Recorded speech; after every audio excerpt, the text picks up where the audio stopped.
اعوذ باللہ من الشیطان الرجیم بسم اللہ الرحمن الرحیم الحمدللہ رب العالمین وصلی اللہ علی محمد وعلی اہل بیتہ الطاہرین۔ پروردگار عالم نے جب زمین اور آسمان کو پیدا کیا تو اس کی خلقت کے اندر جس چیز کو سب سے پہلے اجراء کیا ہے وہ یہ کہ وہ نظام جو اللہ زمین پر اتارے وہ عدل اور انصاف کے ساتھ ہو، اور اسی لیے ہم دیکھتے ہیں کہ اللہ نے پیاس سے پہلے پانی کو اتارا، اس نے ہدایت دینے والے کو پہلے بھیجا اور ہدایت لینے والے کو بعد میں بھیجا۔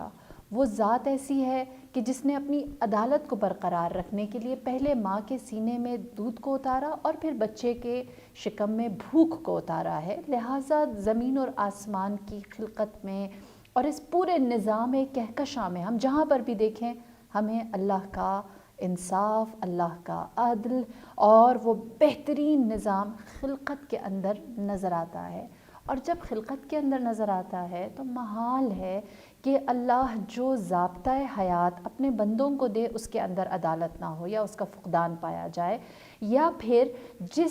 جن اطوار کے ساتھ ہمیں رہنے کے لیے، جن طریقوں کے ساتھ ہمیں جینے کے لیے کہا جاتا ہے ان طریقوں کے اندر انصاف کی کمی پائی جائے۔ اسی لیے امیر المؤمنین علیہ الصلاۃ والسلام فرماتے ہیں کہ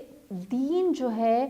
وہ پناہ گاہ ہے اور عدالت اس پناہ گاہ کی شمشیر اس کی حفاظت کرنے والی ہے۔ لہٰذا ہم جب بالخصوص ماہ رمضان میں بات کرتے ہیں کہ روزہ ہمارے لیے کیا انصاف، ماہ رمضان ہمارے لیے کیا عدالت لے کر آتا ہے، تو دیکھیے روزہ اٹسیلف جو ہے وہ خود بذات ہی ہمارا اپنے ساتھ انصاف کرنا ہے، نفس کا اپنے وجود کے ساتھ انصاف کرنا ہے۔ روزہ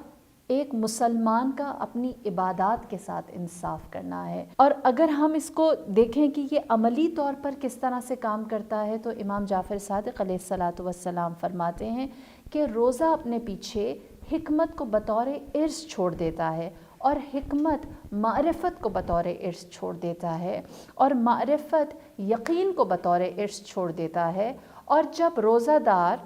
حکمت، معرفت اور یقین کی منزل پر آ جاتا ہے تو اس کے بعد اس کے لیے یہ بات کوئی معنی نہیں رکھتی کہ وہ کتنی مشکل میں ہے یا کتنی آسانی میں ہے۔ اگر یہ روزہ ہمارے کردار کے اندر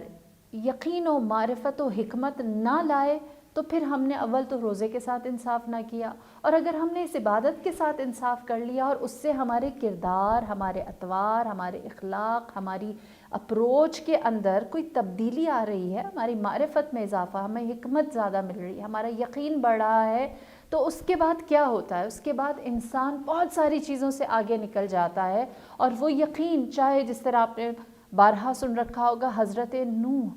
300 سال تک کشتی کو بناتے رہے، کچھ روایات میں ہے کہ 70 سال تک آپ کشتی تعمیر کرتے رہے اور لوگ آپ کا مذاق اڑاتے رہے، کہتے رہے پہلے تو یہ نعوذ باللہ نبی بن کر ہمیں اپنے دین کی جانب بلاتا تھا، اب وہ آئیڈیا اس کا فلاپ ہو گیا تو اب اس نے کشتی بنانی شروع کر دی ہے، اور پھر کہتے کہ اے نوح اگر کشتی بنائی ہے تو پانی بھی یہاں لے آؤ، اور بہت سارے تمسخراتی اور توہین آمیز باتیں کی جاتی،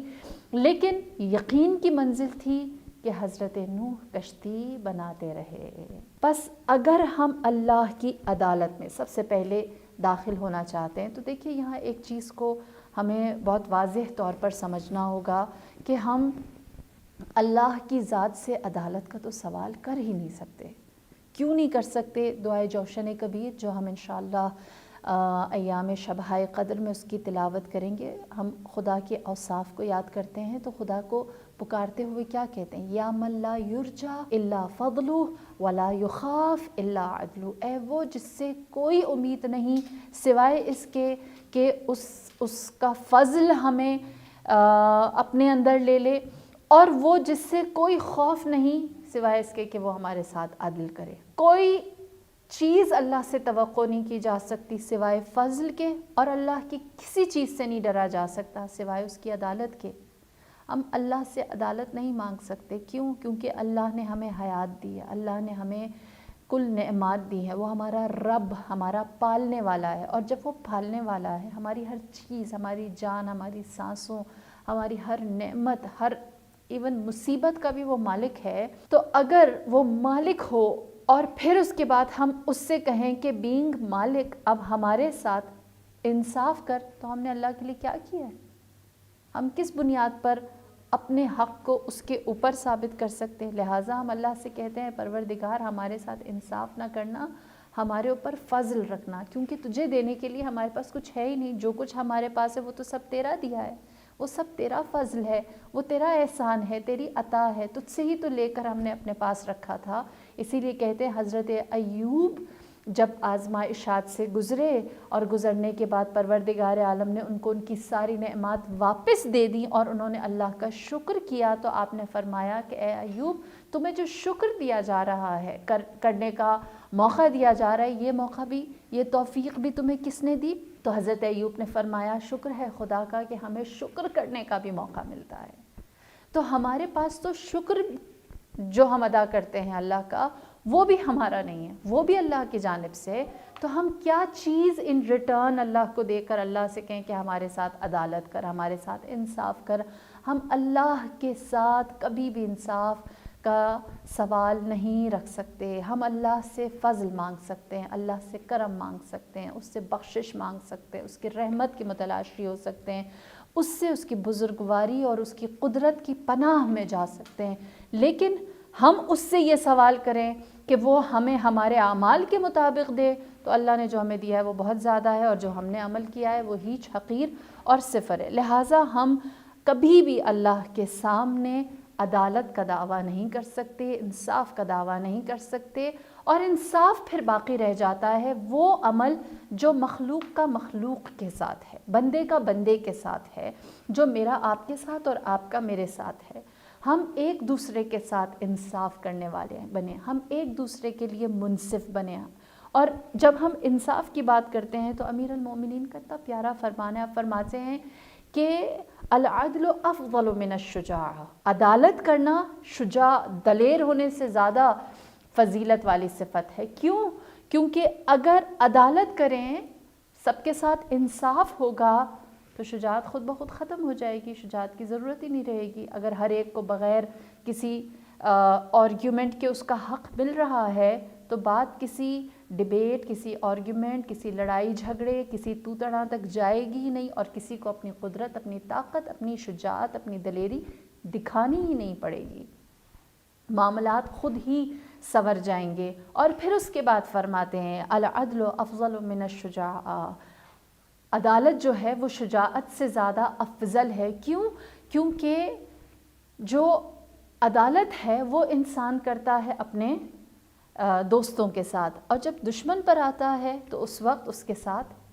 وہ شجاعت دکھاتا ہے، دلیری دکھاتا ہے، اس کو بہادری دکھاتا ہے۔ دوسری جگہ میرے مولا فرماتے ہیں کہ عادل ترین شخص وہ ہے، بہترین عدالت، بہترین انصاف یہ ہے کہ تم اس کے ساتھ صحیح فیصلہ کرو جس نے تمہارے اوپر ظلم کیا ہے۔ تمہارے سامنے تمہارا ظالم آ جائے، پھر بھی تم منصف رہو، پھر بھی تم انصاف کرو، پھر بھی تم حقدار کو اس کا حق دو، اور جو محروم ہے اس کو اس کے حق سے دور نہ رکھو، اور جو ظالم ہے اس کو اس کا فیصلہ دو۔ بے شک ظلم کرنے والا تمہارا دوست ہی کیوں نہ ہو، اور مظلوم تمہارا دشمن ہی کیوں نہ ہو۔ لہٰذا شجاعت زیادہ بڑی چیز ہے یا انصاف کرنا بڑی چیز ہے؟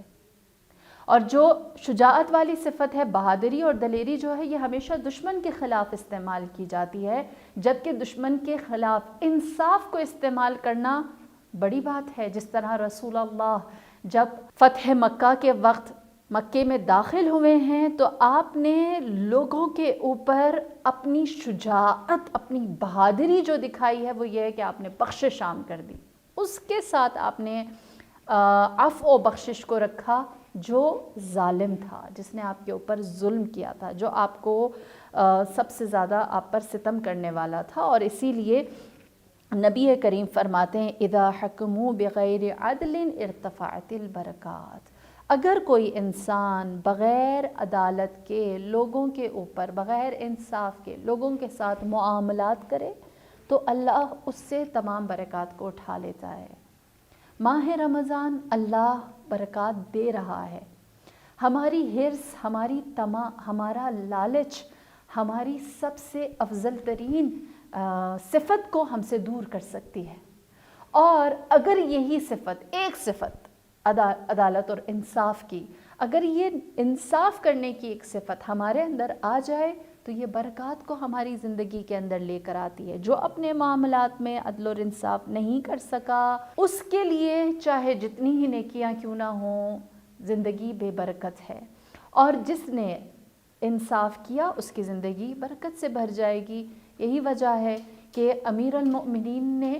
جب اپنی حکومت کی تو آپ نے اپنی حکومت کا صرف ایک سلوگن رکھا۔ آپ نے فرمایا کہ میں ہر ایک کے ساتھ انصاف کروں گا۔ کوئی فرد، کوئی بشر، کوئی بندہ ایسا نہیں ہے کہ جس کو اس کا حق نہ ملے۔ اسی لیے رسول اللہ فرماتے ہیں اگر عدالت قائم ہو جائے تو سب لوگ بے نیاز ہو جائیں گے اور برکات زیادہ ہو جائیں گی۔ لوگ ایک دوسرے کے محتاج نہیں رہیں گے۔ آج ہمارے معاشرے کے اندر جو اتنا فقدان ہے، جو اتنی کمیاں ہیں، جب ہم کسی مشکل چیز کا سامنا کرتے ہیں، جس طرح ابھی ایک وائرس نے ہمیں ہٹ کیا، تو ہمیں بہت ساری چیزوں کی کمی کا اندازہ ہوا، اور اس میں سب سے بڑی چیز یہ تھی کہ ہم نے دیکھا کہ معاشرے کے اندر بہت سارے طبقات بنے ہوئے ہیں۔ مطلب کیا؟ انصاف ہی نہیں ہے۔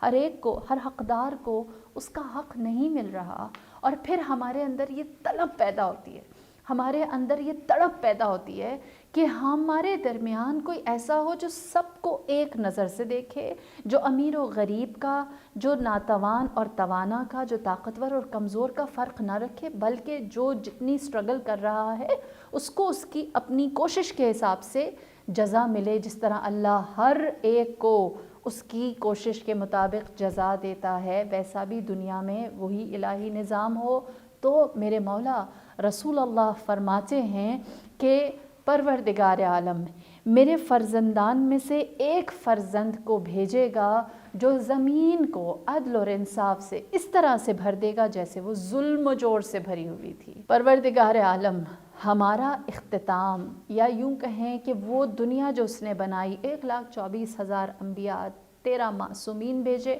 ان کا انجام کہاں پر کرتا ہے؟ ایک منصفانہ نظام عدل کے اوپر، ایک منصفانہ نظام حکومت کے اوپر،